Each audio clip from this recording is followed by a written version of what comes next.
Alors, la question du dessin, effectivement, utiliser le dessin comme outil de médiation, on peut donner l'impression tout à fait erronée, mais que l'on peut comprendre pourquoi elle advient, à savoir si c'est juste pour dessiner, il y a des ateliers dessin où il est possible que l'enfant dessine ailleurs.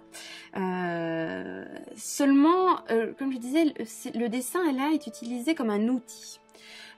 C'est-à-dire un outil pour arriver à se comprendre dans un cadre bien particulier qui est celui de la rencontre avec un professionnel qui est tourné vers l'enfant et qui se présente comme quelqu'un qui va essayer de comprendre les difficultés que rencontre l'enfant et tenter de l'aider. Et ce cadre-là est exposé à l'enfant, c'est-à-dire on se rencontre parce que il semblerait qu'il y a des choses qui soient difficiles pour toi et on va essayer de les identifier, d'essayer de savoir ce qui est difficile pour toi et comment est-ce qu'on peut t'aider.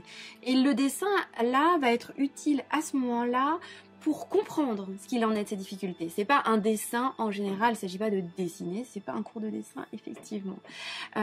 Ce dessin, à l'occasion de cette rencontre, dans ce cadre particulier, avec un professionnel que l'enfant ne voit pas à l'extérieur, hein, donc de ce cadre-là, va être un dessin qu'il ne ferait pas de la même manière dans un autre contexte.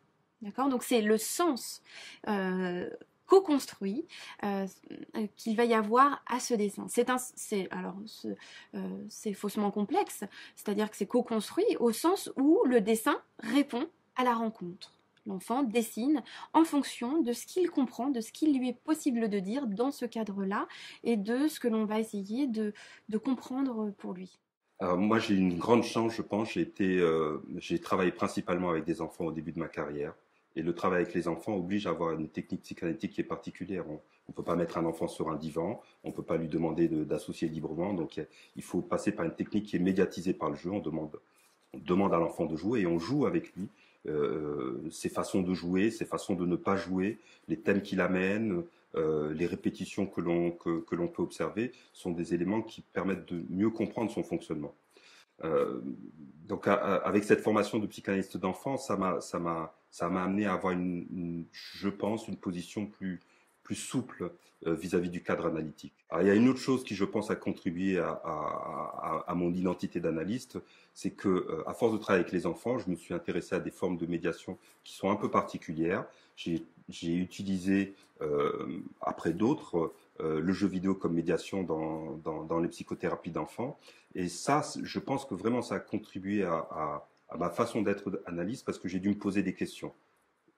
Qu'est-ce qui me permet de dire que de travailler avec un jeu vidéo, ça aide un enfant? Comment est-ce que je peux vérifier que la psychothérapie est effectivement est efficace?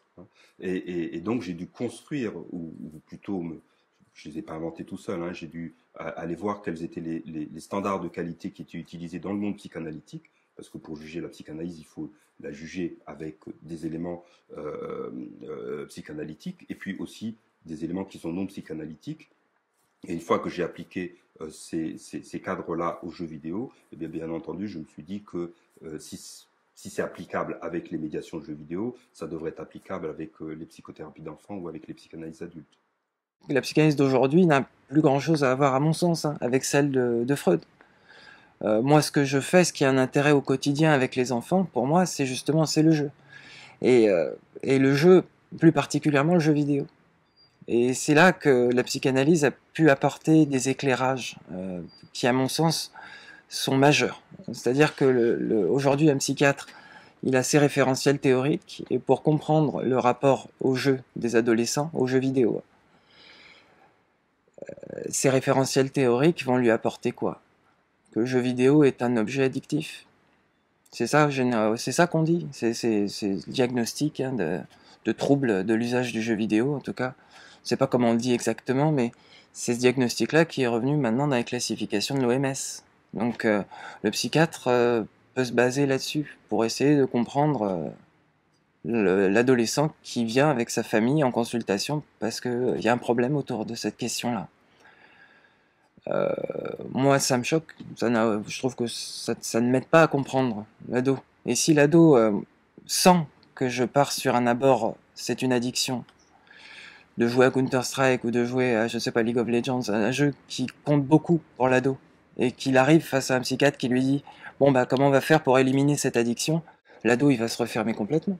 C'est être dans le déni total de la culture que s'est approprié l'adolescent.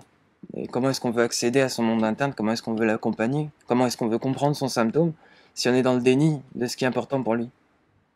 Ça n'a aucun sens. Et c'est vrai que il faut prendre, moi je pense, l'abord psychanalytique, en tout cas, à apporter un éclairage pour moi majeur là-dessus. Parce que moi-même, personnellement, j'ai grandi avec les jeux vidéo, comme beaucoup de gens de ma génération. Donc, l'abord psychanalytique s'approche un petit peu plus de quelque chose que là, j'ai pu assimiler, métaboliser, comprendre. Le jeu vidéo en psychanalyse, et je pense que c'est ça qui est percutant, c'est un objet culturel. Point. Comme n'importe quel autre. Comme le cinéma, comme la musique. C'est tout. C'est simple, hein, ça paraît très simple, et pourtant, aujourd'hui, c'est presque révolutionnaire de dire ça en psychiatrie. Alors, je me suis beaucoup occupé de patients qui avaient un gros problème, c'est-à-dire qui s'étaient confrontés dans leur trajectoire à la violence. Une violence qui correspondait pas aux histoires qui s'étaient racontées, c'est-à-dire une violence beaucoup plus intelligente, beaucoup plus organisée que ce qu'on a coutume de raconter parfois en psychanalyse, finalement, le passage à l'acte.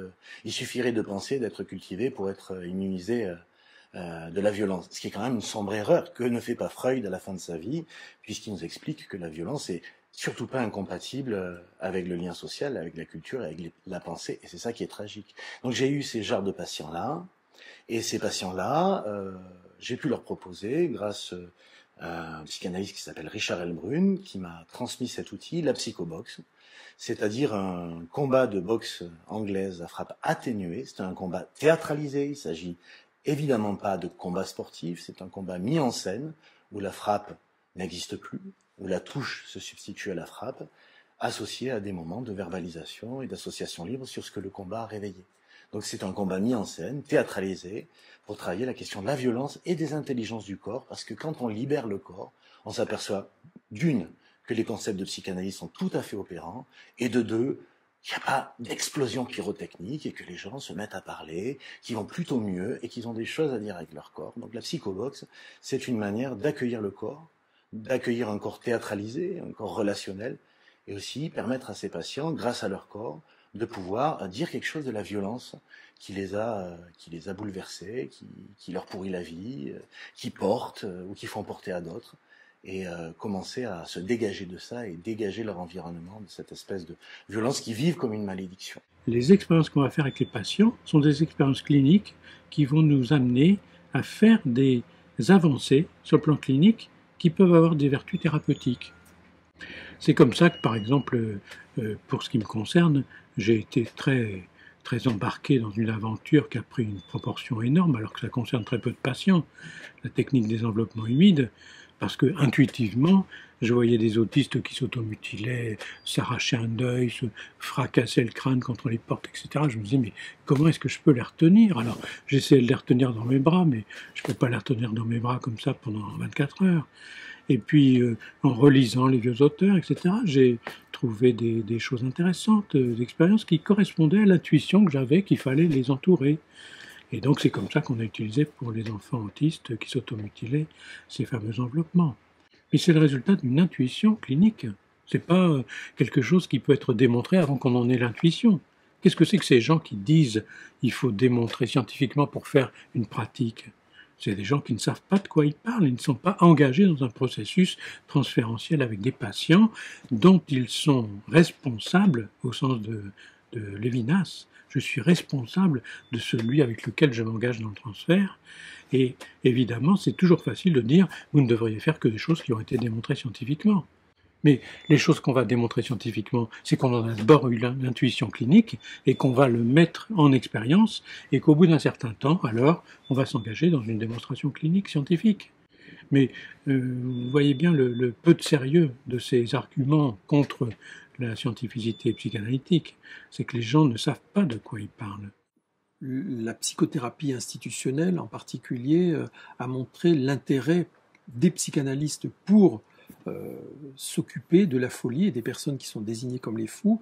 Et surtout, les psychanalystes ont montré à quel point ils permettent à ces personnes de moins souffrir et de s'insérer ensuite dans la société.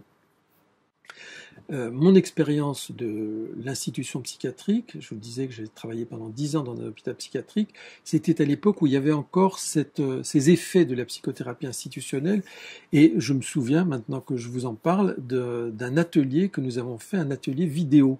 C'était l'apparition des premiers caméscopes, et avec les patients, nous avions constitué un atelier.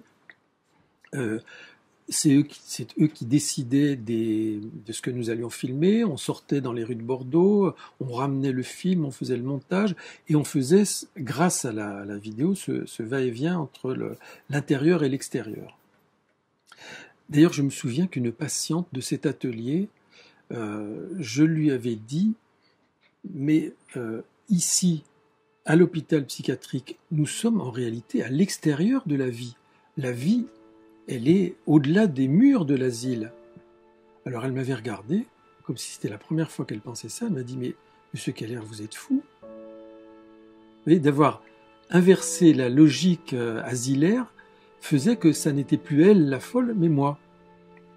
Donc, les psychanalystes sont ceux qui réfléchissent à ces phénomènes-là. Et aujourd'hui, malheureusement, oui, il y a une pression qui est faite pour essayer de faire sortir les psychanalystes de l'asile, ou en tout cas qu'il n'ait plus de responsabilité véritablement.